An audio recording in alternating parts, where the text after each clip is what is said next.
उमेदवार माननीय रामदासभाई चौरे, सुस्वागतम. नमस्कार.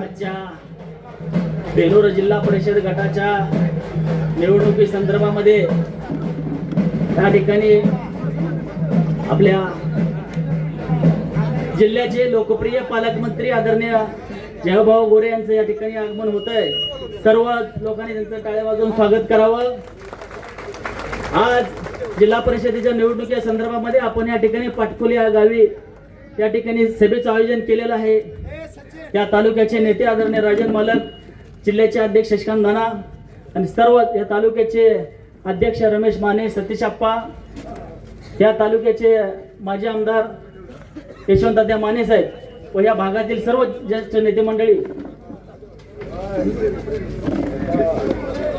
आदरणीय तालुक्याच्या भाग्यविधाते आमचं दैवत आदरणीय आमदार राजनजी बाबूराव पाटील, महाराष्ट्राचं लोकप्रिय नेतृत्व आणि विद्यमान पालकमंत्री आदरणीय जयकुमार गोरे भाऊसाहेब यांचं या ठिकाणी मी मनपूर्वक स्वागत करतो. सभेच्या निमित्तानं या ठिकाणच्या त्या महाराष्ट्र राज्याचे ग्रामविकास मंत्री आणि सोलापूर जिल्ह्याचे पालकमंत्री यांना मी या वेळ नसल्यामुळे थोड्या वेळामध्ये मी मागण्या व्यक्त करतो.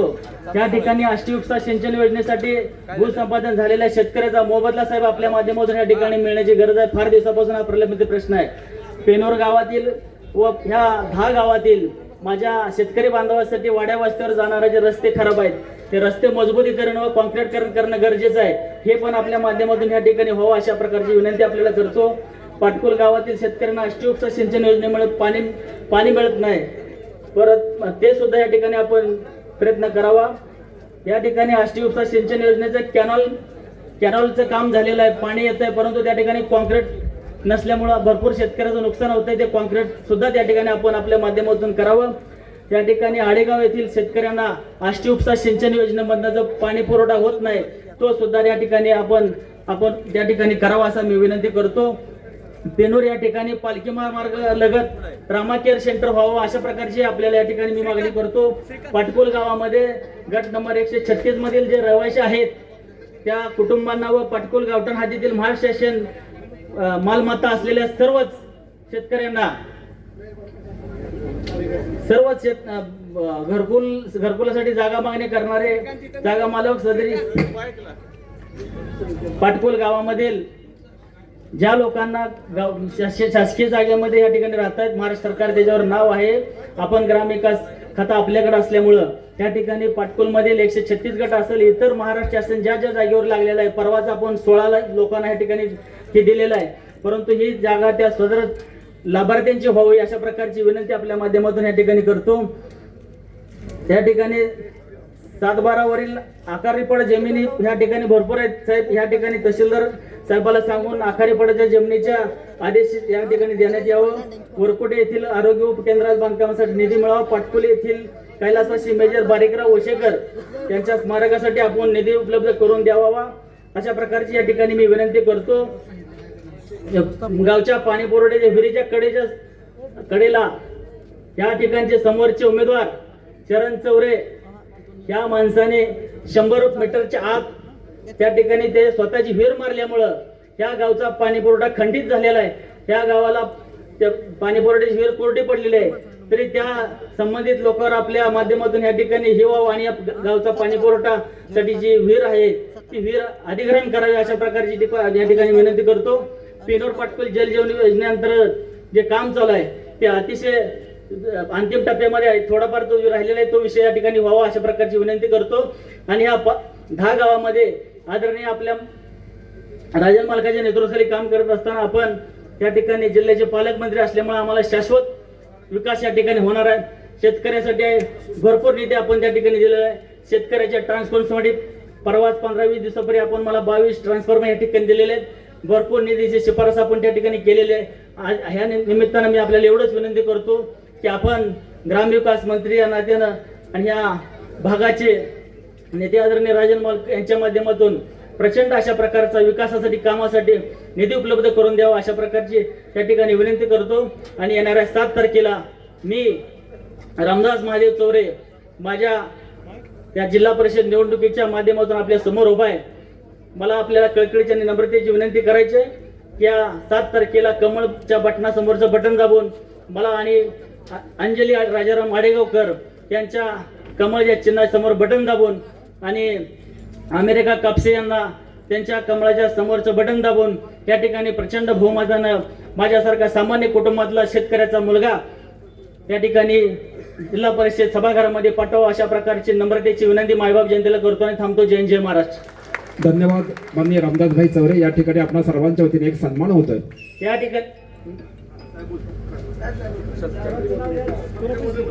ठिकाणी सत्कार आहे. सोलापूर जिल्ह्याचे पालकमंत्री आदरणीय गोरे साहेबांचा सत्कार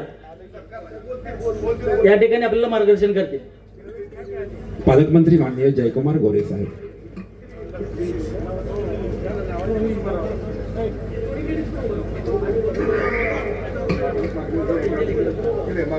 चेते की चाल और बाज की नजर जयकुमार गोरे साहेब. महाराष्ट्रातील देखणं आणि उमद नेतृत्व लाभलेलं एक उत्कृष्ट बरीच माननीय जयकुमार गोरे साहेब.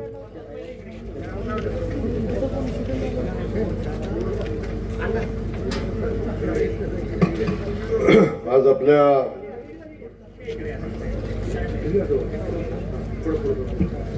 पेनूर जिल्हा परिषद गटाचं भविष्य येणाऱ्या 5 वर्षासाठी आपण कुणाच्या ताब्यात देणार आहोत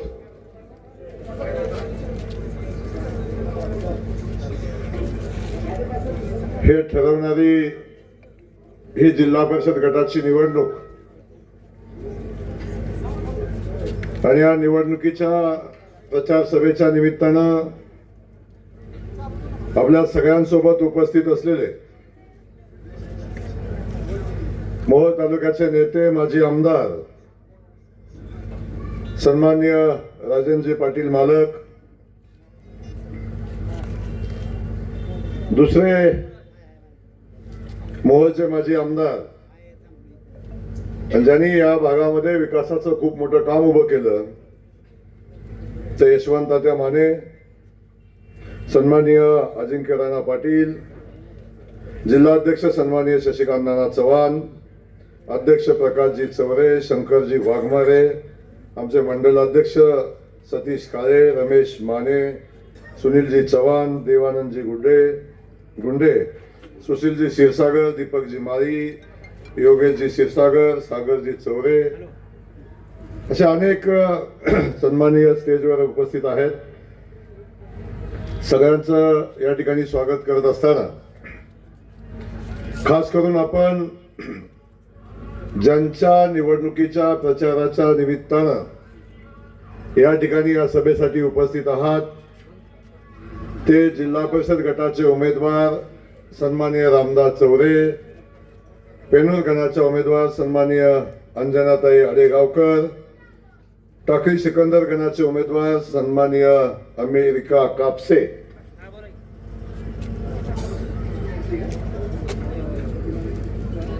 आणि आपण खूप मोठ्या संख्येने या ठिकाणी उपस्थित असलेले आमच्या लाडक्या बहिणी असतील, आमचे लाडके भाऊ असतील, ज्येष्ठ नागरिक बांधव आहेत, आमचे पत्रकार बंधू आहेत, सगळ्यांचं या ठिकाणी मी मनापासून स्वागत करतो. आणि हे स्वागत करत असताना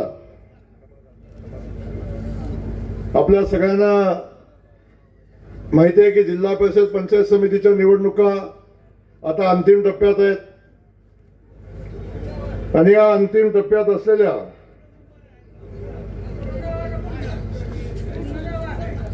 आष्टी गटाचे आमचे उमेदवार या ठिकाणी उपस्थित आहेत. समाधानजी शेळके, एकदा त्यांच्यासाठी जोरदार टाळ्या होऊ द्या. गडी पैलवान दिसते.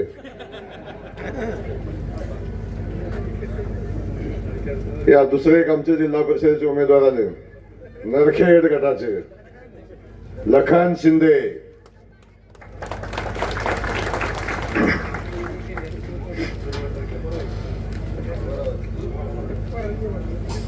बघा आता कसं वाटतंय बघितल्यावर. कळतंय ना, गडी यंग कामाचे आहेत आणि महत्वाचे प्रामाणिक आहेत. चोऱ्या बिऱ्या काय करत नाही.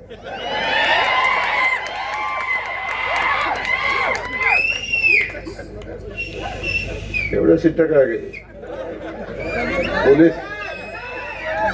पोलीस खात्यातल्या लोकांना विचारलं काय चोऱ्या वेळा होतात का एवढी दंगा करतात हे? आज जिल्हा परिषद पंचायत समितीच्या निवडणुकीच्या अनुषंगानं या भागातल्या सामान्य कार्यकर्त्यांच्या ह्या निवडणुका आहेत. पक्षाचे कार्यकर्ते ताकदीनं संघटना वाढीसाठी काम करतात, सामान्य माणसासाठी काम करतात, सामान्य माणसाचे प्रश्न सोडवण्यासाठी काम करतात. त्यासोबत आपल्या पक्षाचं आपल्या भागातलं नेतृत्व मोठं करण्याचंही काम सामान्यातला सामान्य कार्यकर्ता करतो. आणि खऱ्या अर्थानं ही निवडणूक त्या सामान्य कार्यकर्त्याची आहे. आणि ही निवडणूक जेव्हा आपण सगळेजण बघतोय अंतिम टप्प्यात आलेली आहे, तेव्हा या सोलापूर जिल्ह्यामध्ये आपण जिकडे पाहाल, आपण जिकडे बघाल, तिकडं भारतीय जनता पक्षाची हवा दिसते आहे. खरंय का नाही? कुठेही जावा भारतीय जनता पक्षाचा लाट या सोलापूर जिल्ह्यामध्ये आहे. अनेक लोक सांगत होती सोलापूर जिल्ह्यामध्ये भारतीय जनता पक्षाचं अस्तित्व काय आहे, ते अस्तित्व काय हे आम्ही नगरपालिकेच्या निवडणुकीला दाखवून दिलं. काही लोक म्हणली नगरपालिकेच्या निवडणुकीला भारतीय जनता पक्षाचा सुपडा साफ झाला.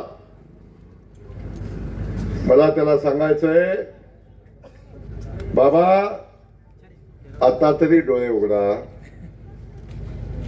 भारतीय जनता पक्ष 2017 साली नगरपालिकाची निवडणूक लढला तेव्हा भारतीय जनता पक्षाचे 2 नगराध्यक्ष होते आणि 31च नगरसेवक होते.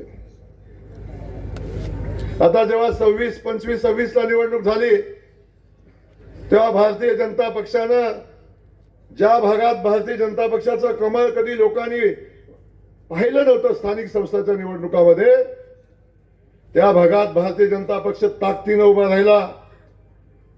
नगरपालिकाच्या निवडणुकामध्ये कोणी कल्पना केली नव्हती भारतीय जनता पक्षाला उमेदवार मिळणार नाहीत अशा पद्धतीच्या भावना जेव्हा लोकांच्या होत्या, तेव्हा भारतीय जनता पक्षाचं कमळ चिन्हावर आम्ही सगळ्या निवडणुका लढवल्या आणि आम्ही 7 नगरपालिकामध्ये भारतीय जनता पक्षाचं बहुमत आणलं. 7 नगरपालिकामध्ये आणि 7 नगरपालिकामध्ये आमचं बहुमत येत असताना आम्ही 4 नगराध्यक्ष आमचे भारतीय जनता पक्षाचे केले आणि त्यासोबत 2017 साली भारतीय जनता पक्षाचे जिल्ह्यातले सगळे मिळून नगरसेवक 31 होते. किती? 31. आणि त्यातले 21 अक्कलकोटचे होते. 21 अक्कलकोटचे होते आणि बाकी अख्ख्या जिल्ह्यातनं 10 नगरसेवक होते. किती? 10 नगरसेवक होते. आणि हे लोक काय सांगतात की भारतीय जनता पक्षाचा सुपडा साफ झाला. अहो अख्ख्या जिल्ह्यातनं 10 होते, आम्ही एकट्या मोहोळमधनं 11 आणले.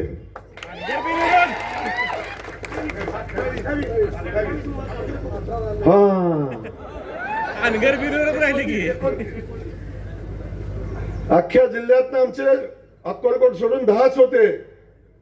आता आम्ही एकट्या मोहोळमधनं 28 आणल्या. 28 नगराध्यक्ष आणला आणि एका नगराध्यक्षाचा उमेदवार आमचा फक्त 164 मतांना पराभूत झाला. त्यामुळं या जिल्ह्यामध्ये जिथं भारतीय जनता पक्ष नव्हता तिथं भारतीय जनता पक्षाने मजबूत पाय रोवले आणि ताकदीनं भारतीय जनता पक्ष उभा राहिला. आमचे जिल्ह्यामध्ये 144 नगरसेवक निवडून आले, जे समोरच्या सगळ्या पक्षांची बेरीज केली तरी 4 जास्त आहे. तर एका पद्धतीने भारतीय जनता पक्ष मजबूतीनं गावखेड्यामध्ये उभा राहतोय.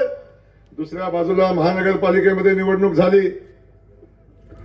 अनेक पक्षांना वाटत होतं की भारतीय जनता पक्षाचं कसं होईल, आतनं आले बाहेर आले, अनेक शंका कुशंका उपलब्ध केल्या, पण भारतीय जनता पक्षाने ती निवडणूक ताकदीनं लढली आणि भारतीय जनता पक्षाला सोलापूर महानगरपालिकेच्या निवडणुकीमध्ये ना भूतो न भविष्यती अशा प्रकारचं यश मिळालं. कधी कुणी कल्पना केली नव्हती. महाराष्ट्रातलं सगळ्यात मोठा स्ट्राईक रेट सोलापूरच्या महानगरपालिकेमध्ये भारतीय जनता पक्षाला मिळाला.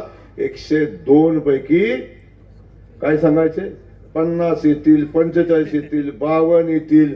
पत्रकार बंधू 55च्या पुढे जातच नव्हते. जसा निकाल लागायला लागला तसं तसं एक्झिट पोल गळून पडलं आणि 87 नगरसेवक सोलापूरच्या महानगरपालिकेमध्ये भारतीय जनता पक्षाचे निवडून आले. 87 नगरसेवक कशाला म्हणतात. पहिल्यांदा इतिहासामध्ये, आजपर्यंतच्या इतिहासात शहराचा मुख्यमंत्री होते तेव्हा सुद्धा एवढे नगरसेवक निवडून आले नव्हते. तेवढे नगरसेवक भारतीय जनता पक्षात निवडून आले. आता जिल्हा परिषदेच्या निवडणुकीची चर्चा होते. आज मी तुम्हाला सांगतो मालक, आज सांगतो जिल्हा परिषदेमध्ये भारतीय जनता पक्षाची सत्ता येईल हे सांगण्यासाठी कुठल्याही ज्योतिषाची गरज नाही, ज्योतिषाची आवश्यकता नाही. आमचा विश्वास या सोलापूर जिल्ह्यातल्या मतदारांच्यावर आहे. मतदार आमच्या भारतीय जनता पक्षासोबत आहे. या जिल्ह्यामध्ये भारतीय जनता पक्षाची लाट आम्ही बघतोय. ज्या ठिकाणी जातोय प्रचंड मोठा जनसमुदाय उभा राहतोय आणि लोक सांगतायत आम्ही भारतीय जनता पक्षासोबत आहे. गावातला अनेक गावातले पदाधिकारी काँग्रेस पक्षामध्ये प्रवेश, आपलं काँग्रेस पक्षातनं, राष्ट्रवादी काँग्रेस पक्षातनं भारतीय जनता पक्षामध्ये प्रवेश करतायत आणि सांगतायत भाऊ पुढं काहीच राहिलं नाही, आम्ही तर कशाला राहू, पुढं कोणच नाही, आम्ही तर तिथं काय करू. पण तिथं आम्ही अनेक दिवसापासून आहे, पण विकासाचं काम काय होत नाही. विकासाचं काम करायचं असले तर भारतीय जनता पक्षासोबतच जायला लागेल. ही वस्तुस्थिती आम्हाला मान्य आहे. त्यामुळे आम्ही आमच्या भागाच्या विकासासाठी भारतीय जनता पक्षासोबत येतोय. गावखेड्यातली लोक सांगतायत, लोक म्हणतायत. म्हणून मी आपल्याला सांगतो आता भारतीय जनता पक्ष मजबूतीने जिल्हा परिषदेची निवडणूक लढतोय. आज आपण बघितलं या दोन्ही संस्थांची निवडणूक होते. जिल्हा परिषद, पंचायत समिती या दोन्ही संस्था या ग्रामविकास खात्याच्या अंतर्गत येतात आणि ग्रामविकास खात्याच्या माध्यमातून या दोन्ही संस्थांना निधी येतो. दुसऱ्या कोणत्याही खात्याच्या माध्यमातून येत नाही. मग मला सांगा ही सगळी कामाच्या ग्रामविकास खात्याच्या माध्यमातून येणार आहेत. या गावखेड्याचा विकास ग्रामविकास खात्याच्या माध्यमातून होतो. गावातलं जे जे विकास काम आहे ते प्रत्येक काम ग्रामविकास खात्याच्या माध्यमातून होतं. आपण बघता या गावखेड्याला आवश्यकता आहे इथल्या सगळ्या गावांची कनेक्टिव्हिटी, गावाचे रस्ते, पोच रस्ते झाले पाहिजेत. ही सगळ्या गावांची भावना आहे का नाही आपली. सगळ्यांचं म्हणणं आहे आमच्या गावाचा, वाडीचा, वस्तीचा रस्ता झाला पाहिजे. आणि हे सगळं करायचं असेल तर ग्राम विकास खात्याशिवाय होऊ शकत नाही. मुख्यमंत्री सडक योजना जी गावखेड्याला रस्ते देते ती योजना कुणाची? ग्रामविकास खात्याची. प्रधानमंत्री सडक योजना कुणाची? ती ग्रामविकास खात्याची. आपण पाहतो 25-15 कुणाचं? ग्रामविकास खात्याचं. 30-54 रस्ते कुणाचे? ग्रामविकास खात्याचे. 50-54 रस्ते कुणाचे? ग्रामविकास खात्याचे. गावचं गटर करायचंय ग्रामविकास खात्यातनं. अंतर्गत रस्ता करायचा आहे ग्रामविकास खात्यातनं. गावात मंदिर बांधायचंय ग्रामविकास खात्यातनं. गावची स्मशानभूमी बांधायचंय ग्रामविकास खात्यातनं. गावची ग्रामपंचायत बांधायचे ग्रामविकास खात्यातनं. अंगणवाडी बांधायचे ग्रामविकास खात्यातनं. शाळा खोल्या बांधायचे ग्रामविकास खात्यातनं. शाळेचं कंपाऊंड करायचंय ग्रामविकास खात्यातनं. घरकुल करायचंय ग्रामविकास खात्यातनं. विहीर खोदायचे ग्रामविकास खात्यातनं. मग खाली काय राहिलं? डीपी बसवायचा आहे तो बी ग्रामविकास खात्यात मिळतो. लाडक्या बहिणींचा बचत गट ग्रामविकास खात्यात. मग मला सांगा एवढं सगळं ग्रामविकास खात्यातनं होतं तर मग अडचण काय?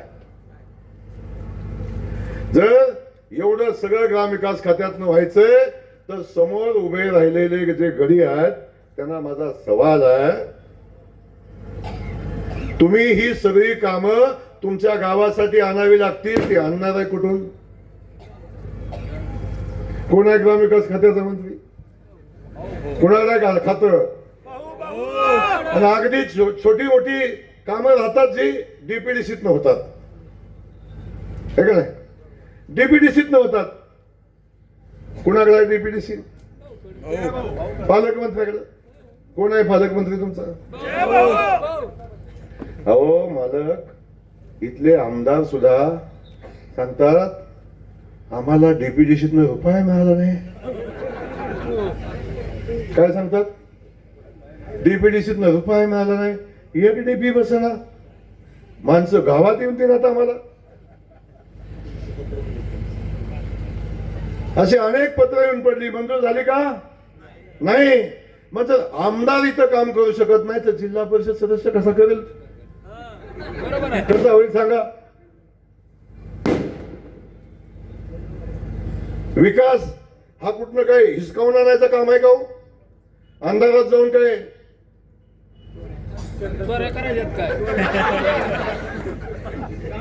काय काय हे मी काय सांगत, तुम्हीच म्हणता. खातर चौकशी करा काय म्हणतात त्याचे. त्यामुळं आपल्या सगळ्यांना मला सांगायचंय, हे कुठून आणणार आहेत काम? ना डीपीडीसीत आणू शकतात, ना ग्रामविकास खात्याच्या माध्यमातून आणू शकतात. माझी विनंती आपल्याला आहे, या सगळ्या कामांना न्याय देण्याची भूमिका आम्ही घेऊ शकतो, भारतीय जनता पक्ष घेऊ शकतो. मी या ठिकाणी आपल्याला माझी विनंती आहे, आमच्या रामदास चौरेंना जिल्हा परिषदेत पाठवा. आमच्या लखन शिंदेला जिल्हा परिषदेमध्ये पाठवा. आमचे समाधान शेळकेंना जिल्हा परिषदेमध्ये पाठवा. आमच्या ह्या बहिणींना पंचायत समितीमध्ये पाठवा. आपल्या या जिल्हा परिषद गटाचा विकासाचा बॅकलॉग राहिलेला आहे. इथं या भागाचा, या जिल्हा परिषद गटाचा विकास करायचा असेल तर यांना ताकद द्या. अख्खं ग्राम विकास खातं या तिन्हीच्या तिन्ही भाद्याच्या पाठीशी उभं करतो. तुम्ही सांगाल ते काम, तुम्ही सांगाल ते काम, तुम्ही सांगाल ते या भागातलं कसलंही काम असलं तरी सुद्धा या लोकांच्या एका शिफारशी होईल. कशाला स्पीड ब्रेकर मध्ये घालताय? इथं आहे का स्पीड ब्रेकर? बघा सगळे एका लाईनीत उभा आहे. अरे ग्राम विकास खात्याकडे राजन मालक येतील, यशवंत माने साहेब येतील, सगळे येतील, कामं मागतील, सांगतील, हो ठीक आहे, पण या आमच्या जिल्हा परिषद सदस्यांना सुद्धा अधिकार आम्ही देतोय ना. मी सांगतोय आता जिल्हा परिषदेमध्ये सत्ता तर आमचीच येईल. त्यामुळं कुठली अडचण या निमित्ताने येणार नाही. कुणी काही म्हणू द्या, काही वेगवेगळे आमिष दाखवतील. कोणतं म्हणलं इथं फार पैसा आहे, फारच पैसा आहे. माझ्याकडे परवा आले आमचे उमेदवार, म्हणले भाऊ कसं करायचं, एवढा पैसा इथं आहे, निवडणूक कशी लढायची? अरे म्हणलं त्यांच्याकडे असेल पैसा, कुठनं आलाय मला माहिती नाही, पण असेल, आला असेल पैसा. पण एका बाजूला त्यांच्याकडे ती संपत्ती असेल, भारतीय जनता पक्षाकडे पुढे बसलेली संपत्ती आहे. भारतीय जनता पक्षासोबत दिल्ली पासून, मुंबई पासून, महाराष्ट्र, अगदी देशातल्या प्रत्येक ठिकाणी भारतीय जनता पक्षाचा आमचा लढवय्या कार्यकर्ता ही भारतीय जनता पक्षाची संपत्ती आहे. आणि ती संपत्ती आमच्या जवळ आहे, ती लोक आमच्या सोबत आहेत, जनता आमच्या सोबत आहे. तेव्हा ह्या जनतेच्या ताकदीवर, आमच्या लाडक्या बहिणींच्या ताकदीवर आम्ही ही निवडणूक लढवू आणि जिंकून पण दाखवू. भारतीय जनता पक्षाचं सरकार देशामध्ये आहे, भारतीय जनता पक्षाचं सरकार राज्यामध्ये आहे. देवेंद्र फडणवीस साहेबांच्या नेतृत्वाखाली आपलं सरकार काम करतंय. आणि त्यावेळी आपण बघतो आमच्या लाडक्या बहिणी असतील किंवा आमचे लाडके शेतकरी बांधव असतील, या सगळ्यांसाठी कुठली नाही कुठली योजना सातत्यानं आमचं सरकार सामान्य माणसासाठी आणतं, ते आपण पाहत आहे. लाडक्या बहिणीसाठी लाडकी बहीण योजना आणली, आणि ही बहीण लाडक्या बहिणीची योजना देवाभाऊनी आपण बघितलं, जिथं जिथं भारतीय जनता पक्षाचं सरकार आहे ना तिथं लाडकी बहीण योजना आली. आता कुणी बी उठते सांगते लाडकी बहीण योजना आमची आहे. अख्ख्या देशामध्ये मोदीजींच्या नेतृत्वाखाली ज्या ज्या ठिकाणी, ज्या राज्यात आमची भारतीय जनता पक्षाची सरकार आली तिथं आमच्या बहिणीला ताकद देण्याचा निर्णय घेतला. आणि इथंही आपण बघता देवाभाऊनी आमच्या बहिणीला ताकद देणारी योजना चालू केली. इथं जे आमदार इथले नेते फिरत होते विधानसभेच्या निवडणुकीच्या वेळी, ते काय सांगत होते? लाडकी बहीण योजना फसवी आहे, ही निवडणुकीसाठी आणली. फसवी आहे ताई योजना ही? चालू आहे का नाही?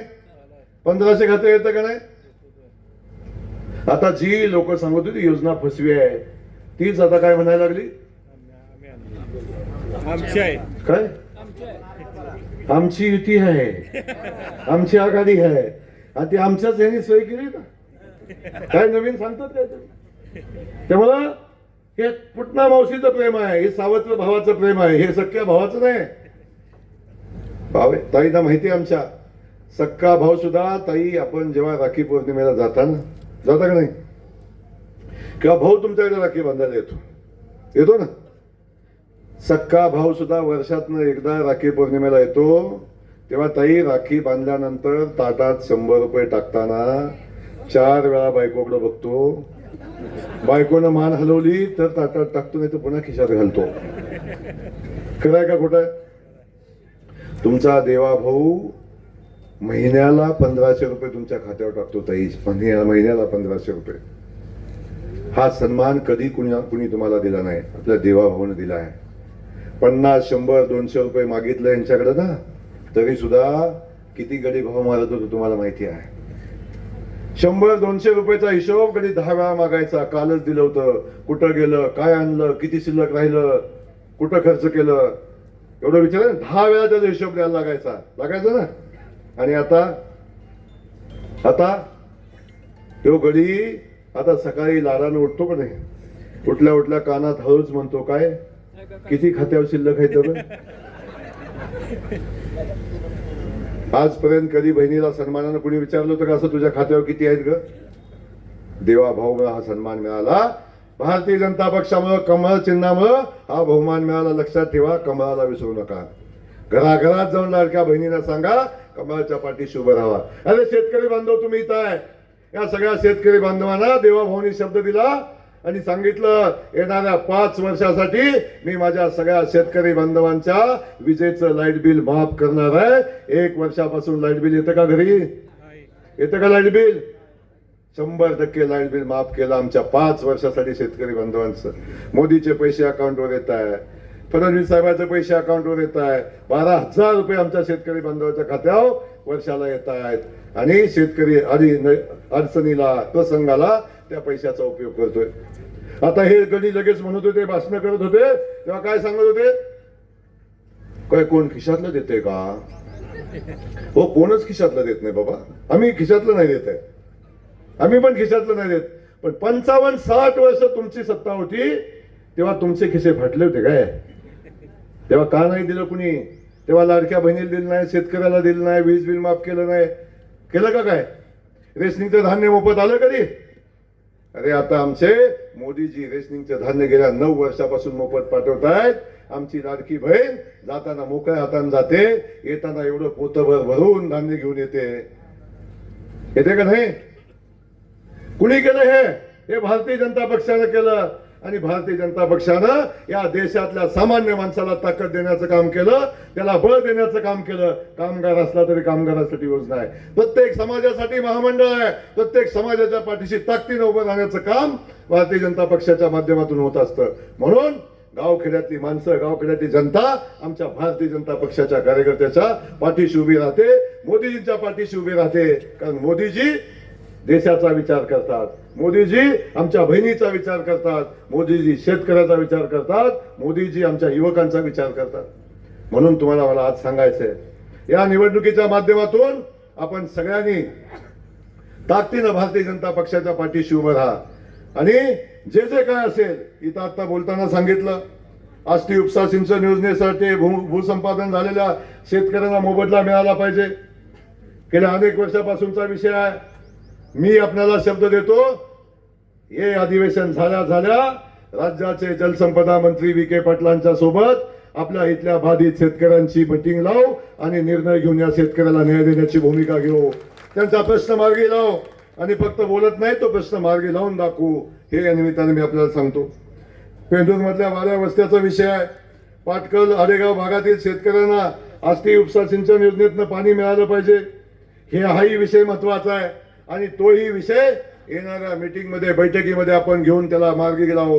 तुम्हाला माझा इतिहास माहिती आहे, मानखटावच्या दुष्काळी भागातला आलेला हा आमदार आहे. जिथं वाहन खटावला चिमणीला प्यायला पाणी मिळत नव्हतं आणि जानेवारी महिन्यात पिण्याचा टँकर 100% गावाला जात होता. तुळशीबाशीच्या लग्नाला ऊस मिळत नव्हता. त्या तालुक्यात आज 5 साखर कारखाने आहेत आणि 5 साखर कारखाना पुरेल एवढा ऊस माझ्या तालुक्यातनं बाहेर जातो. आणि पाण्याचं आणि माझं नातं याच्यापेक्षा मला दुसरं जवळचं काहीच कुठलंच नातं नाही. त्यामुळं या भागातल्या दुष्काळी भागाला, ज्या भागातल्या शेतकऱ्यांना पाण्याची आवश्यकता आहे, आता पालकमंत्री मी आहे, माझी जबाबदारी आहे. आणि या जबाबदारीतनं सांगतो, आपल्या या मोहोळ तालुक्यातला ज्या ज्या पाण्याचे प्रश्न आहेत ते सगळे प्रश्न मार्गी लाव. आता मला शेतकऱ्यांनी मगाशी सांगितलं, भीमा नदीच्या काठावर आता आमच्या शेतकरी बांधवाला पाणी कमी पडतंय. भाऊ, आता तातडीनं त्यात पाणी सोडण्याची आवश्यकता आहे. त्या बंधाऱ्यात पाणी आलं पाहिजे, नदीला पाणी आलं पाहिजे. त्यांनाही मी सांगतो, ही निवडणूक 2 दिवसात संपते. संपल्या संबंधित अधिकाऱ्यांना आपण आदेश देऊन या नदीमध्ये पाणी सोडू आणि शेतकऱ्याच्या समाधानास, शेतकऱ्याच्या शेतापर्यंत पाणी गेलं पाहिजे भूमिका आपण घेऊ. असे अनेक विषय शेतकरी बांधवांचे आहे. त्यामुळं पेनूरला ट्रामा केअर सेंटर उभं केलं पाहिजे, हाही विषय या निमित्तानं आहे. आणि खास करून गट नंबर 136 मधल्या रहिवाशांना, कुटुंबातल्या लोकांना घरकुल बांधण्यासाठी जागेची गरज आहे. आपल्या सगळ्यांना माहिती आहे, प्रधानमंत्री घरकुल योजना ही मोदीजींची आहे आणि ग्रामविकास खात्याची आहे. त्या खात्याचा मंत्री पण मी आहे. या देशाच्या इतिहासामध्ये एका राज्यासाठी एका वर्षामध्ये कधीही 2 लाख 3 लाखाच्या वर, 1-1.5 लाखाच्या वर घर मिळालं नव्हतं. मला सांगायला आनंद होतो, चालू वर्षी माननीय मुख्यमंत्री महोदयांच्या प्रयत्नातनं महाराष्ट्रासाठी 30 लाख घर आली, 30 लाख घर. आणि मला इथं जेवढे सरपंच आहेत, जेवढे ग्रामपंचायत सदस्य आहेत, त्यांना माझा सवाल आहे, एकाही सरपंचाने उठून मला सांगावं की आमची जी यादी होती त्या यादीतलं एखादं घर राहिलंय म्हणून. 100% यादी मंजूर केली. आता आपण जेव्हा जेव्हा गावात जायचो तेव्हा ताई कुठली तरी यायची, माझं नाव यादीत आलंच नाही, सरपंचानं माझं नाव वगळलं, माझं नाव ह्यानं काढलं, माझं त्यानं काढलं. आता ती संधीच ठेवली नाही.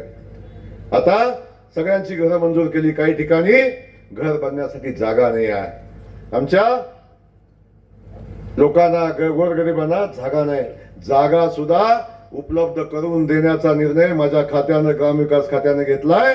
जागा खरेदी करायला 1 लाख रुपये आणि अगदी शासकीय जागा असली तरी घर बांधण्यासाठी ती जागा संबंधित कुटुंबाच्या नावावर करण्याचा निर्णय घेतलाय. या भागातल्या कुठल्याही कुटुंबाला अडचण आली तर मला कळवा, त्याला घर आणि जागा दोन्ही गोष्टी देण्याची जबाबदारी मी या ठिकाणी आपल्या सगळ्यांच्या वतीने घेतो. पण ही सगळी कामं करत असताना माझी विनंती आपल्या सगळ्यांना आहे, शेवटी ही सगळी कामं करण्यासाठी एका सूत्राने चालणारी राजकीय व्यवस्था पण असली पाहिजे. त्यामुळं ही राजकीय व्यवस्था आपण बघितली. आता दिल्लीमध्ये मोदीजींचं सरकार, राज्यामध्ये फडणवीस साहेबांचं सरकार, जिल्ह्यामध्ये पालकमंत्री म्हणून भारतीय जनता पक्षाचा मंत्री म्हणून मी काम करतोय. पण एका ठिकाणी आपली चूक झाली. यशवंतराव माने साहेब या विधानसभा मतदारसंघाचं काम करत होते. एवढं प्रचंड मोठं काम या मतदारसंघामध्ये उभं राहिलं आणि आता आपण बघतोय मध्ये थोडीशी चूक झाली आणि एक स्पीड ब्रेकर मध्ये आला. काय परिस्थिती झाली हो. आमदार कोण हा विषय बाजूला ठेवा, व्यक्ती म्हणून नाही, पण एक चूक झाली, अख्खा विकास थांबला. अख्खा विकास थांबला. या स्टेजवरनं माझा सवाल आहे, आमदार फंड सोडून 1 रुपयाचं काम 1.5 वर्षात केलेलं दाखवा. 1 रुपयाचं काम केलेलं दाखवा. नुकसान कोणाचं झालं? नुकसान कोणाचं झालं? नुकसान तालुक्याचं झालं, नुकसान या मातीचं झालं, नुकसान जनतेचं झालं. आता ग्रामविकास खातं तुमच्या पालकमंत्र्याकडे आहे, तेव्हा जिल्हा परिषद सदस्य, पंचायत समिती सदस्य हे भारतीय जनता पक्षाचे निवडून द्या. तुम्हाला शब्द देतो, आपण सांगाल ते काम या गावखेड्यातलं जे लागेल ते प्रत्येक काम आपण करू. त्याच्यामध्ये कुठली शंका ठेवू नका. अख्खं ग्रामविकास खातं उभं राहील. मगाशी तर मी सांगितलं, आमदारांना फंड किती आहे? 5 कोटी रुपये. मी इथं तुम्हाला, राजन पाटील मालक, इथं तुम्हाला एक घोषणा करून जातोय. तुमच्याकडे 6 सदस्य आहेत जिल्हा परिषदेचे. 6च्या 6 सदस्य निवडून आले की आमदाराच्या 5 वर्षाच्या फंडापेक्षा 1 कोटी जास्त मी एका जिल्हा परिषद सदस्याला देणार. 1 कोटी जास्त वर्षाला. आणि 6च्या 6 सदस्य निवडून आले तर 126 कोटी रुपये देणार. किती जबाबदारीने बोलतोय, लबाड बोलणारी औलाद नाही आपली. लबाडाचं तुम्हाला माहिती आहे, इथं फौजच आहे इकडं. त्यामुळं जे सांगतो ते जबाबदारीने सांगतोय. कुणी काय म्हणू दे, अवश्य एखाद्याकडे 2 पैसे कमी असतील जास्त असतील, पण विकासाबद्दलची भूमिका टळमळीची आहे. आणि तुम्हाला दुसरं सांगतो, एखादा चुकीचा वागला तरी वागू देणार नाही. भारतीय जनता पक्ष आहे, सगळ्यांना सरळ करायची ताकद पण पक्षात आहे. तेव्हा बिलकुल चुकीचं वागू देणार नाही. माझी विनंती आहे, आपण आशीर्वाद द्या. या भागातल्या, या जिल्हा परिषद गटातल्या, या सगळ्या तालुक्यातल्या जिल्हा परिषदेच्या ज्या ज्या अडचणी आहेत त्या सगळ्या अडचणी सोडवण्यासाठी आम्ही सक्षम आहोत. आम्ही सगळेजण तुमच्या पाठीशी आहे हे सांगण्यासाठी या ठिकाणी आलोय. म्हणून विनंती तुम्हाला करतो, आपण 7 तारखेला भारतीय जनता पक्षाच्या कमळाच्या चिन्हासमोरचं बटन दाबण्याचं काम आपण करा. भारतीय जनता पक्षाला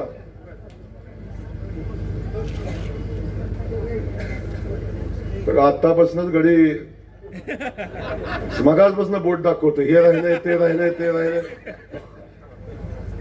त्यांनी सांगितलं उपकेंद्रात पैसे पाहिजे तेही करू. पाटकुल येथील मेजर बारीकराव वसेकर यांच्या स्मारकासाठी निधी पाहिजे, त्यालाही निधी आपण देऊ, काळजी करू नका, तेही मंजूर करू. त्याच्यामध्ये कुठली शंका ठेवू नका. त्यामुळं आपण जे जे सांगाल त्या त्या गोष्टी करण्याचा शब्द या निमित्तानं देतो. बाकी सगळं बोलायला मी पुन्हा आपल्या सोबत येतो, काळजी करू नका.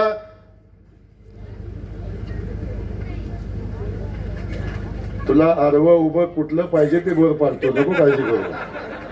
आपण फक्त कमळाला मतं द्या आणि आमच्या उमेदवाराच्या पाठीशी उभं राहा, एवढंच सांगतो आणि थांबतो. जय हिंद, जय महाराष्ट्र. ऋणी आहे आदरणीय मंत्री महोदय जयकुमारजी गोरे साहेब. ऍडव्होकेट श्री संघर्ष कुंदन जाधव या ठिकाणी पक्ष प्रवेश होतोय. शिवसेनेतून भारतीय जनता पार्टीमध्ये प्रवेश करत आहेत. पालकमंत्री साहेब, आपण कृपया व्यासपीठावर थांबा. त्यांचं स्वागत करावं.